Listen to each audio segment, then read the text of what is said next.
Vamos a dialogar ahora con Gregorio Hernández Maqueda. Es el presidente de la Coalición Cívica y el ARI en Córdoba y requiere de alguna manera la impresión, la idea de qué es lo que está pasando aquí en nuestra provincia. ¿Cómo te va, Gregorio? ¿Cómo andás? Hola, Ricardo. Primero, un gusto enorme volver a verte después de tanto tiempo. Me alegro de verte bien, sano, con ganas. Y hoy es el Día Internacional de la Libertad de Expresión. Así que, bueno, quiero hacerte un reconocimiento porque creo que sos uno de los grandes periodistas y luchadores que tiene Córdoba y que vas a ser clave en la etapa que se viene. Esperemos que sí, esperemos que sí. Bueno, a ver, ¿cómo estás viendo todo esto? Bueno, ¿hablamos de Córdoba o del país? Primero hablemos de Córdoba. Mira, yo creo que nuestra tarea ahora tiene básicamente dos partes. Estamos en la fase arquitectónica de la política, o deberíamos estar, en la fase de la construcción de los consensos. Estamos en un año no electoral. Un gran problema que tenemos en Argentina es confundir la faz arquitectónica con la faz agonal, la lucha por el poder, que es necesaria en democracia, pero acotada a los tiempos electorales, porque si no, nos la pasamos peleando por el poder y por candidaturas y por cargos, que termina legitimando el discurso de los populismos de izquierda o de derecha, que nos acusan de ser una casta, que solo trabajamos para nosotros mismos, para nuestros propios intereses. Con lo cual yo creo que estamos en la etapa de la construcción de los consensos. Las dos tareas fundamentales son, primero, que no Juntos por el Cambio, la oposición, el conjunto de opositores de la provincia de Córdoba, nos reunamos en torno a la posibilidad de tener un único proyecto común. Ahí está Marcelo Cosar, le mando un abrazo. En torno a un único proyecto común. Para eso necesitamos un reglamento. ¿Por qué? Porque en Córdoba, si bien por constitución tenés las PASO, el gobierno inconstitucionalmente nos está quitando ese derecho. Y lo segundo es tener la discusión de un programa de gobierno, porque esta parte es clave, porque lo que nos va a distinguir del peronismo es justamente sentarnos a pensar Córdoba, a pensar ideas y a definir para qué queremos el gobierno, para qué queremos el poder, y que no sea un fin en sí mismo. Entonces, yo creo que con ese eje tenemos que dar claramente la impronta de la alternancia, la necesidad de convocar a todos los cordobeses, a toda la gente de Córdoba, a que se sume esta idea de la alternancia, que sean parte de este proyecto, porque después de 24 años del peronismo gobernando, por más que no se llamen partidos justicialistas, se llaman Hacemos por Córdoba, pero es el peronismo el que gobierna Córdoba hace 24 años, y bueno, la dirección es equivocada. En Córdoba hay una corrupción tremenda, tapada. El principal problema de Córdoba es la corrupción. El segundo problema que tiene que ver con la corrupción es la impunidad, la necesidad de tapar la corrupción diseñando un poder judicial adicto, una legislatura cómplice, un tribunal de cuentas cómplice, un defensor del pueblo cómplice, una parte de los medios de comunicación y de los opositores falsos cómplices con un sistema perfecto de cerrojo para blindarse judicialmente. Y el tercer gran problema que tiene la provincia es también la connivencia con el narcotráfico. Y estos son tres temas que lamentablemente escuchamos muy pocas voces levantar estas banderas. ¿Por qué? Porque nos dicen, a Schiaretti no se le puede pegar, porque Schiaretti tiene el 70% de imagen negativa. A lo que yo les digo, ¿cómo va de imagen positiva, perdón? ¿Cómo no va a tener Schiaretti el 70% de imagen positiva si los opositores no hacemos nuestro trabajo? A ver, para hablar bien del gobierno de Schiaretti, ya están los partidarios de Schiaretti y los múltiples amigos y socios que tiene por todos los partidos y por todo el sector privado. Está muy bien que ellos hablen bien de Schiaretti. Ahora, quienes no estamos en el peronismo, quienes no formamos parte de ese esquema de poder, ¿cómo no vamos a señalar cuáles son los puntos débiles para tratar de hacerle un bien a Córdoba? Entonces, me parece que hay que tener una claridad conceptual en torno a para qué nos unimos y sobre todo qué queremos hacer una vez que estemos en el poder. No puede ser, por ejemplo, Ricardo, que Córdoba no tenga una ley de ética pública.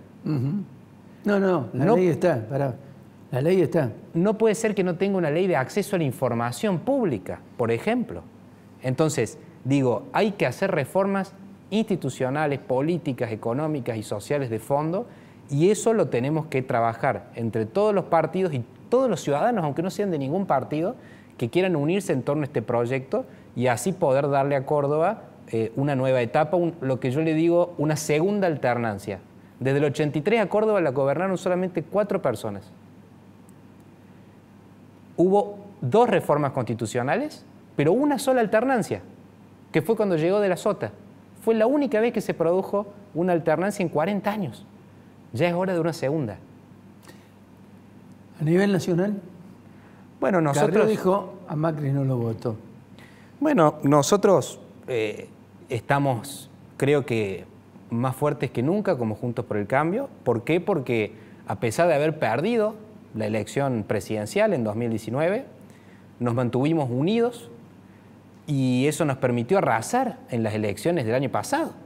A ver, en Córdoba sacamos el 54% de los votos, metimos 2 senadores y 6 diputados nacionales, logramos quitarle la mayoría absoluta al kirchnerismo en el Senado y bajarle la cantidad de diputados a Massa y a Máximo Kirchner, con lo cual hemos equilibrado el poder en el país. Eso está posibilitando que básicamente hoy Cristina haya tenido que cumplir con el fallo de la Corte y acatar la nueva conformación del Consejo de la Magistratura, más allá de la trampa que le quiso hacer a la oposición.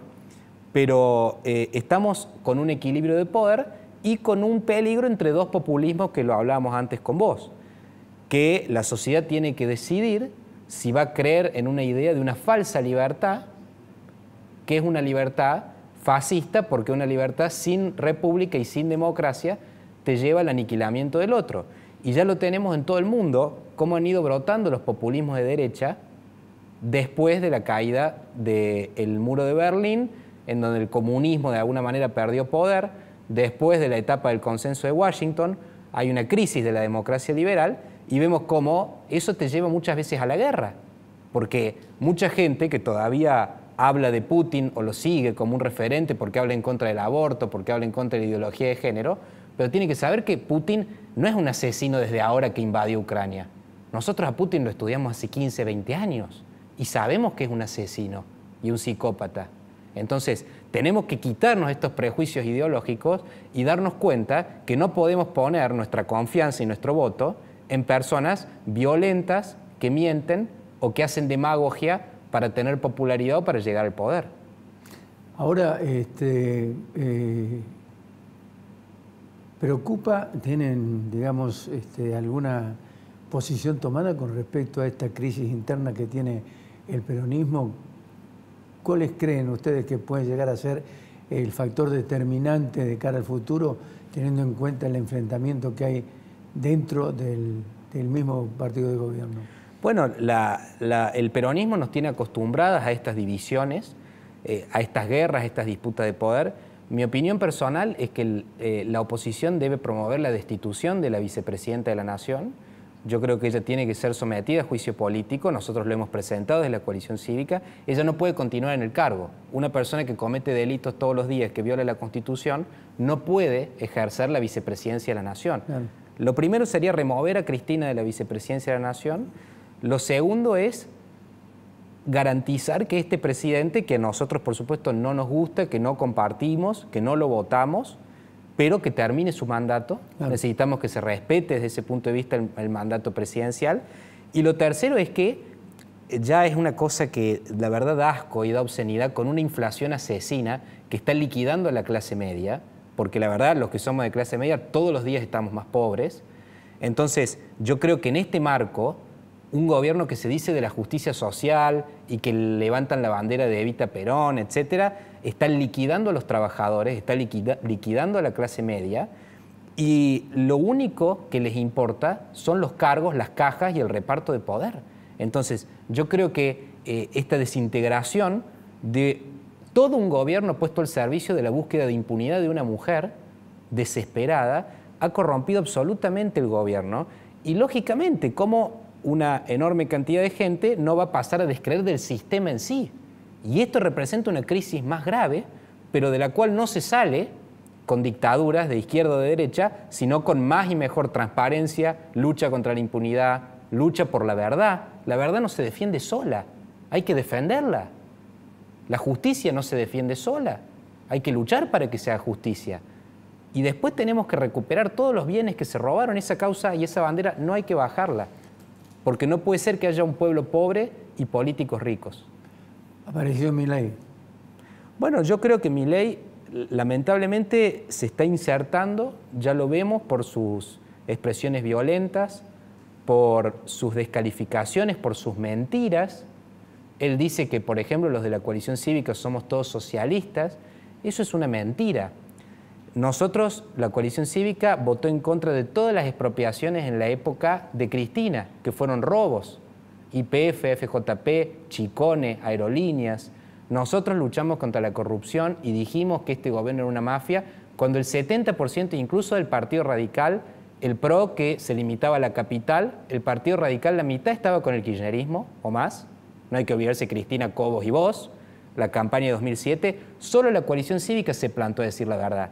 Entonces que Milei recurra a la mentira para avanzar y para tratar de tener más adhesión, esa es una herramienta propia de los totalitarios. La mentira y la violencia, cuando le dice a Horacio Rodríguez Larreta, gusano, te voy a aplastar, ese tipo de manifestaciones, sí puede generar mucha adhesión en la gente que también tiene ira y que también está resentida por la decadencia de la clase media y por este clima que tenemos de violencia permanente, pero eso no le hace bien al país. Ahora, las ideas liberales tienen que ser las ideas, es la dirección que tiene que seguir el país. Y eso fue lo que tuvimos en la época del presidente Macri. La dirección era correcta. La dirección era correcta. Ahora, no hay liberalismo sin humanismo, sin democracia y sin república. Gregorio, te agradezco mucho. Gracias. No, al contrario, Ricardo, te agradezco a vos y me alegro muchísimo de verte tan bien y te mando un abrazo grande.